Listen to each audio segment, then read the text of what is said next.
A gente explicou que as sefirot, as condutas divinas, são algo totalmente acima da nossa lógica. Não dá para a gente entender porque Deus e a sua bondade, Deus e a sua severidade, Deus e qualquer uma das suas condutas é uma coisa só. Isso é acima da nossa compreensão, entender essa ideia.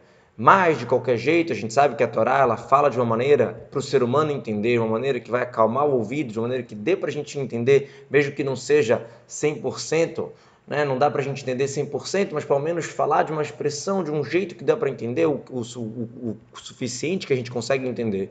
Por isso que foi dada permissão para os sábios da Kabbalah falar das Sefirot como exemplo de chamando elas de luzes.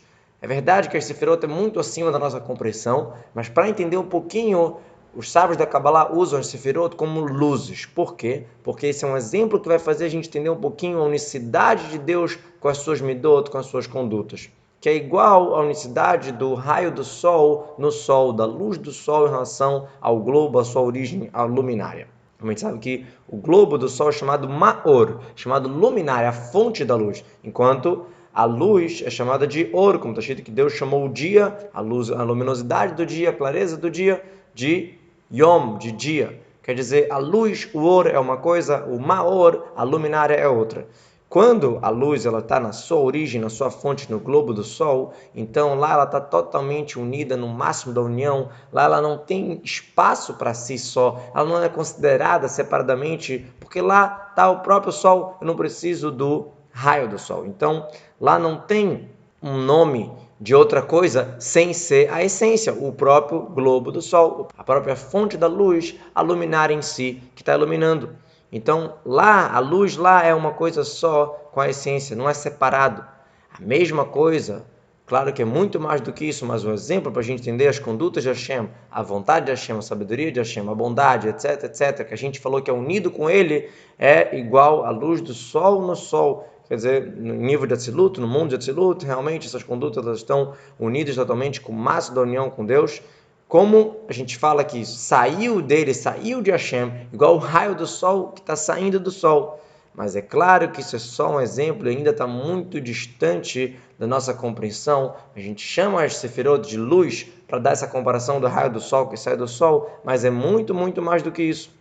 Na verdade, é muito acima da nossa compreensão, é muito acima desse exemplo, mas só para a gente conseguir acalmar o nosso ouvido e entender um pouco, a gente dá esse exemplo da luz, do raio do sol, no sol, que ele só ganha importância aqui no mundo, a mesma coisa de Sefirot, ela só ganha importância para os receptores, não para o próprio Hashem, como vamos ver na continuação. Então, é verdade que isso é só um exemplo, não é totalmente assim, é muito acima da nossa compreensão, mas um pouquinho para acalmar nosso ouvido, a gente pode refletir desse exemplo do raio do sol, que ele é nulo, que ele é unido no próprio sol na sua origem, e ele não é chamado de algo separado ali, só o quê? Só existe a origem, só existe o globo do sol, a luminária.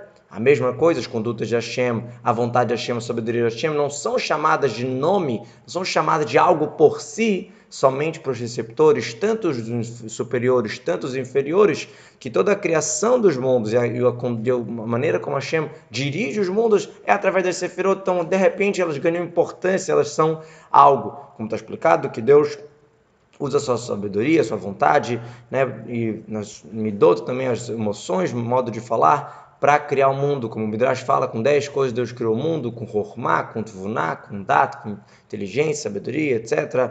Deus com Chokhmah estabeleceu a terra, né, fundou a terra, estabeleceu o céu com Tevuná e assim por diante. E como Eliyahu Navi falou, você tirou, expressou 10 tikunim, 10 concertos, e chamou isso de 10 sefirot, a gente chama isso de 10 sefirot, que é para dirigir o mundo, mundos ocultos que não se revelam e mundos mais revelados, mas você está oculto, quer dizer, o próprio Hashem está oculto, as sefirot elas ganham valor para dirigir o mundo, para criar os mundos.